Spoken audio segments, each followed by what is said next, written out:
बहुजन आघाडीचा वंचित बहुजन आघाडीचा gas cylinder भारतीय संविधानाचा भारतीय संविधानाचा वंचित बहुजन आघाडीचा वंचित बहुजन मुंबई महानगरपालिकेचं निवडणूक 15 जानेवारी 2026 रोजी होणार आहे. तत्पूर्वी निवडणुकींच्या प्रचाराचा धडाका सुरू झालेला आहे. वंचित बहुजन आघाडीचे उमेदवार प्रभाग क्रमांक 146 मधून सचिन राजगुरू यांना उमेदवारी दिल्यानंतर त्यांनी सुद्धा प्रचाराला सुरुवात केलेली आहे.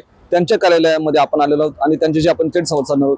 काय सांगाल, या ठिकाणी बहुतेक हा स्लम एरिया आहे, झोपडपट्टीचा विभाग आहे आणि या ठिकाणी सकाळी उठल्यापासून रात्री झोपेपर्यंत नागरिकांना प्रश्नांचा भडीमारांनी त्रास सोसवत असतो, घोंगावत असतो. काय सांगाल, हा तुम्ही कसं त्यांचं निरासन करणार आहात?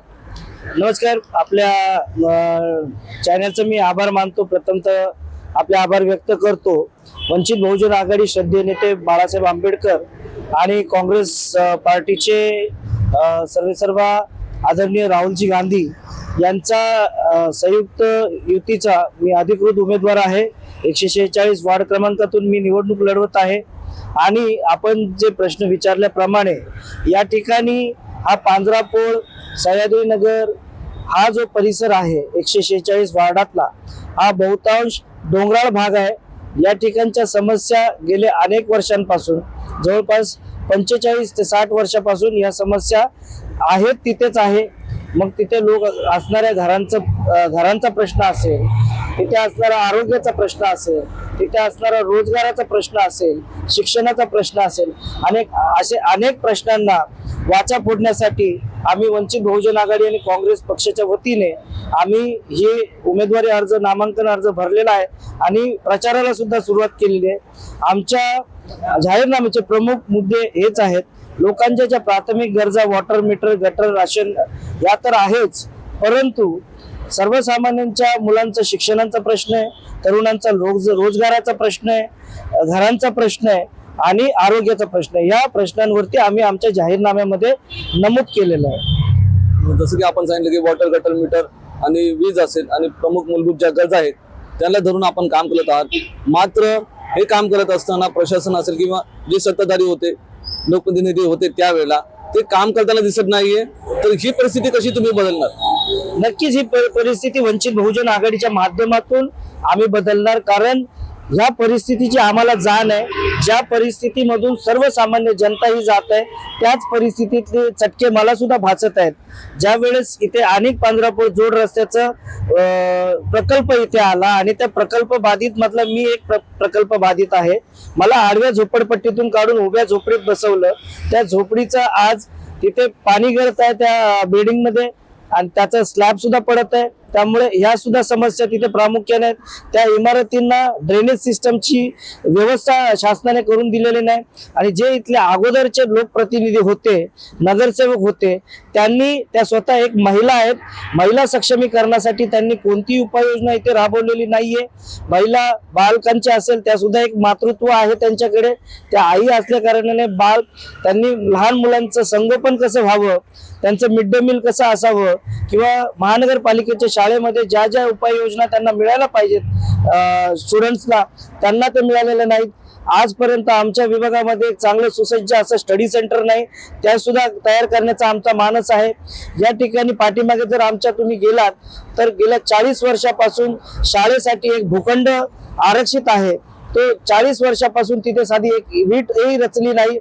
आमची मागणी आहे, आम्ही जर निवडून आलो तर नक्कीच त्या ठिकाणी CBSE सेंट्रल स्कूलची एक शाळा चांगली आम्ही त्या तिथे सुसज्ज आम्ही तिथे उभा करू. इथल्या ज्या शिक्षणातील मुलांना ज्या गरजा आहेत त्यांना न्याय देण्याचं आम्ही त्या ठिकाणी काम करू. इथे जर आपण प्रभाग क्रमांक 146 मध्ये जर फिरलात तर आपल्याला कळेल, मुलांसाठी, तरुण मुलांसाठी खेळण्याचं मैदान कुठे आपल्याला सापडणार नाही. कारण त्या मैदानांच्या जागेवरती यांनी शेड बांधण्याचं काम केलं, ते जागा लाटण्याचं काम केलं, अतिक्रमण करण्याचं काम केलं. शेड आणि छोटे छोटे शेड बांधून त्या ठिकाणी जागा ऑक्युपाय करून तिथे आज जर तुम्ही पाहिलं तर पत्त्याचे अड्डे आणि दारू पिण्याचं ठिकाण तिथं त्यांनी तयार करून दिलाय, एकंदरीत हे दिसत आहे.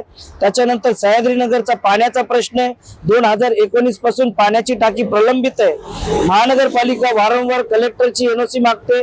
कलेक्टर कधी एनओसी देण्यासाठी चालढकल करतोय तर कधी SRA चालढकल करतोय. त्याच्यामुळे त्या ठिकाणी 2019 पासून पाण्याचा प्रश्न प्रलंबित आहे. जो अनेक पांढरापूर जोड रस्ता झाला त्याच्यामध्ये बोगदा आहे.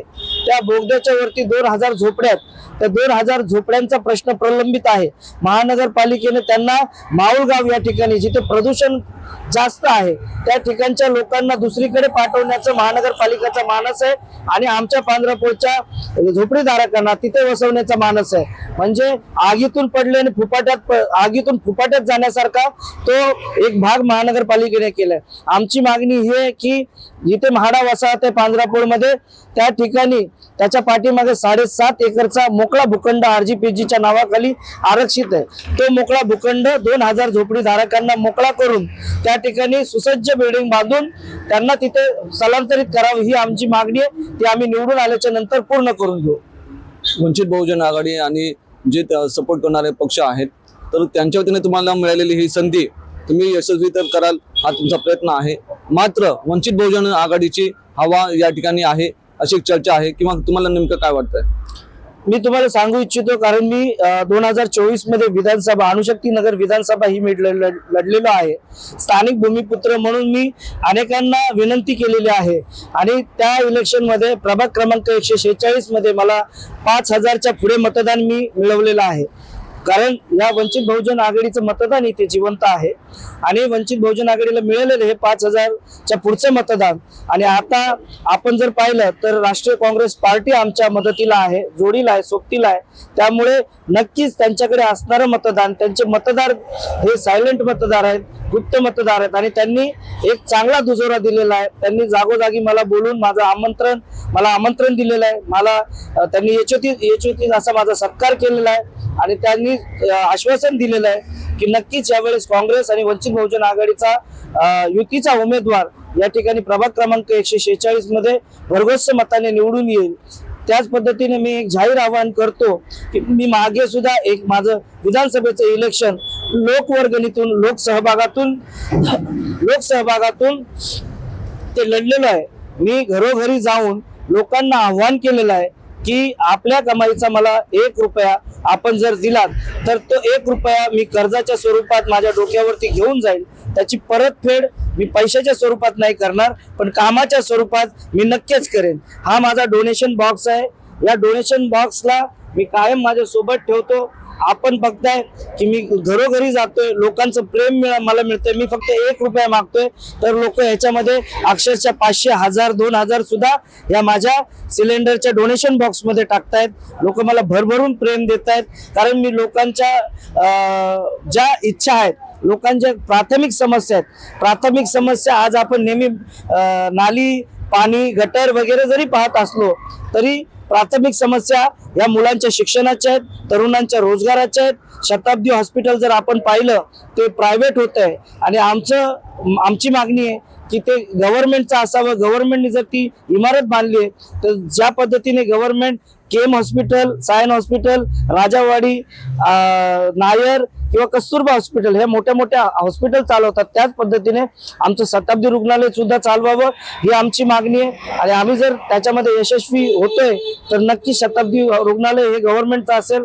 त्याच पद्धतीने आम्ही ज्या मतदारसंघात आहोत त्या मतदारसंघाच्या शेजारी PRC आहे, RCF आहे, HPCL, BPCL, Tata Power, Aegis Chemical, Indian Oil सारख्या मोठ्या सेंट्रल गव्हर्नमेंटचे मान्यता प्राप्त असलेल्या मोठ्या कंपन्या आहेत.